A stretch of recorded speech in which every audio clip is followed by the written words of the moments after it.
What is up? It's the Fragrance Apprentice here. Welcome back to Is This Fragrance Good? Still good in 2019. Last week we looked at 212, had a great response from that video, really appreciated it, and so we're going to delve deeper. We're going to go this week to Dolce & Gabbana's The One. It was a fragrance released in 2008. For me, part of the criteria of what this show should be is a fragrance that is at least 10 years old, and this is over 10 years old. Hard to believe, you know, this is a fragrance of my generation, very, very wildly popular, so there's a lot of interesting things to talk about. If you're not familiar with the show, or you didn't see the first episode, how I rate whether it's good or not is with the 3 R's. The first one is reformulation. Has it survived the reformulations which are so incessant and so inherent in all of modern designer fragrances? You know, is it just a shadow, a shell of what it used to be? Second one is relevance. Is it still relevant in today's market with the fragrance industry being so shifting and changing and morphing and evolving constantly?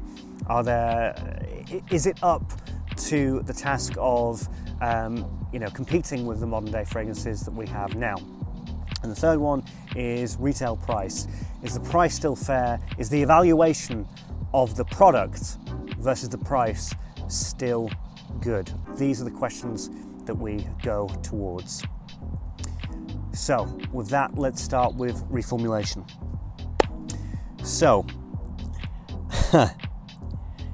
I'm a big fan of professional wrestling. Don't worry, there is a point to what I'm about to say. Very valid one. I'm a huge fan of professional wrestling, and there's something called a derogatory term, but fat heat, right? And what this basically means is, let's say you've got a wrestler like Finn Balor or Seth Rollins. These guys are really in shape.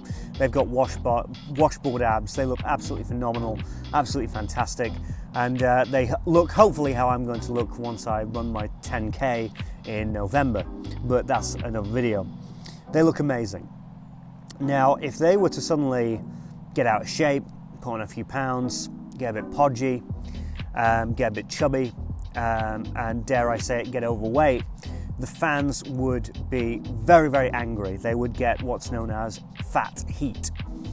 As in, the fans would go, what the hell are you doing? Why have you suddenly become lazy? Why have you, gone out? Why are you not working out anymore? Why are you not looking after yourself? And this has been known to happen in professional wrestling. Wrestlers can get hated on. They can turn into bad guys, they can turn into villains or heels as they're known, because they got out of shape, and sometimes this is a tactic that's done on purpose. Then you take something like Kevin Owens, and Kevin Owens has, since he debuted, always had a bit of a podge, always been a bit chubby, and he started that way, he will end that way, presumably. Maybe he might cut down in the future, who knows. The thing is that because he started out that way, people don't judge him. Even if he was to put on a few more pounds at this point, nobody would judge him, nobody would care, because he has started as he is meant to go on. And that's how I feel about Dolce & Gabbana The One when it comes to reformulation. It started off with terrible projection longevity, and it still has terrible projection longevity.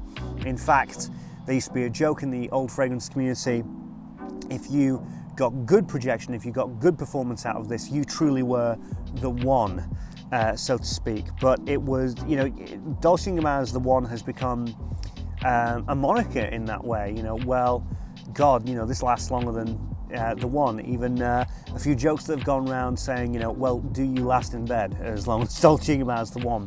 Because it's always been known to have real performance and projection and longevity issues. So this is an older bottle. I got this around about 2015, 2016. I went to the shop, I went to the retail store to check if this was different. There's no difference that I can see between this and a modern bottle that you can get in store today. So reformulation hasn't really changed it, but that doesn't really matter because it always started off kind of weak. The thing is that it's so strong with its scent, and with that fantastic woody, spicy fragrance that everybody loves it, despite its performance problems. In spite of that, it became a legend within this community. So I'm willing to say that when it comes to reformulation, there's not a problem here. Relevance. Damn, you know, it's always had this wonderful woody, spicy aroma that, if I can be brutally honest, I've never really seen duplicated. It's one of those, it's like the fragrance that got away, if you will. It's a legend, everybody knows what it is. The reason why you're clicking on this is because you know what Dolce & Gabbana the One is, but fragrance houses like Dua and Parfums Vintage and all the rest of them, they've never tried to clone this, and coincidentally it would be perfect for cloning because you could get that DNA and you could make it last longer. You know, I'm surprised that Dua have never done the One, because they would be able to capitalize on the fact that it's, you know, it has such terrible performance problems. But in the scheme of the fragrance world, it's always been quite a unique little thing on its own. There's a few fragrances that give me a similar vibe.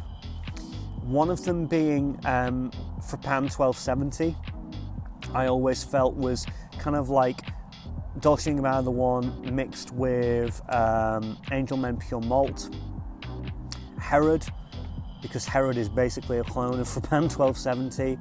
And very recently I felt as though Xerjoff's 400 had a similar sort of vibe to Dolce & Gabbana's the One. But the biggest rivalry that Dolce & Gabbana the One has had is with itself.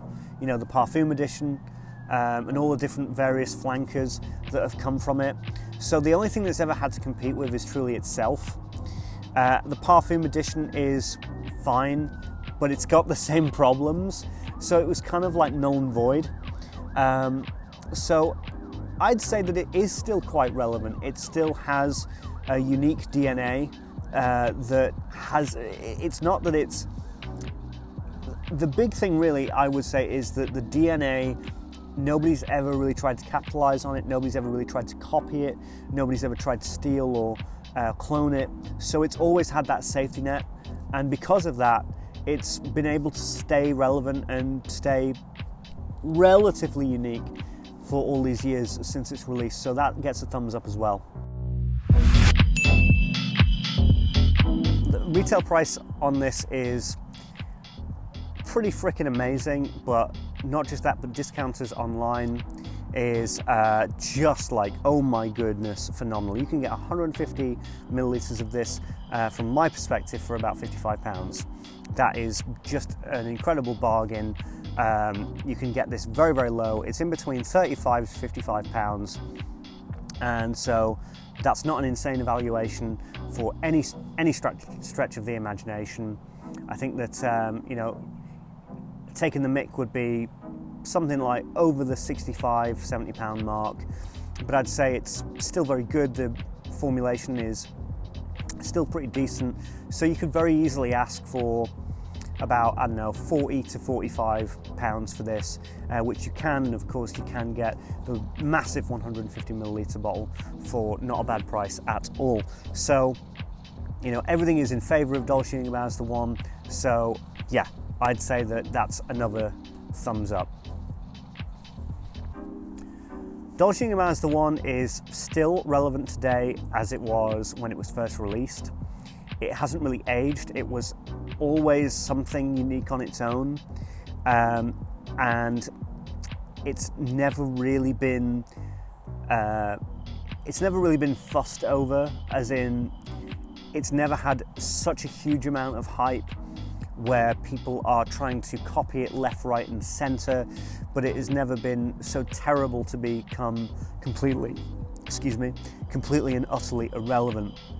So it's got a fantastic in-between zone where it can live very happily.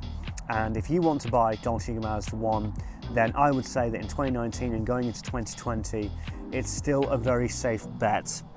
So there you have it. So I hope that you've enjoyed this episode of Is It Still Good in 2019? I'm uploading every day at the moment. All of your fragrance needs, all the fragrance reviews and all the fragrance information that you could ever possibly want is currently being made on this channel, I like to think. And so hit subscribe, leave a lovely comment down below. Next week we're going to be tackling La Nuit de l'Homme. Yes, that's going to be quite a big one. That's the fragrance that, of course, Jeremy hyped to the moon and back. So let's see if that fares very well next week on Is It Still Good in 2019? Right, until tomorrow, of course, because I'm uploading every day. I'll see you tomorrow. I'm the Fragrance Apprentice. Thanks for watching. Goodbye.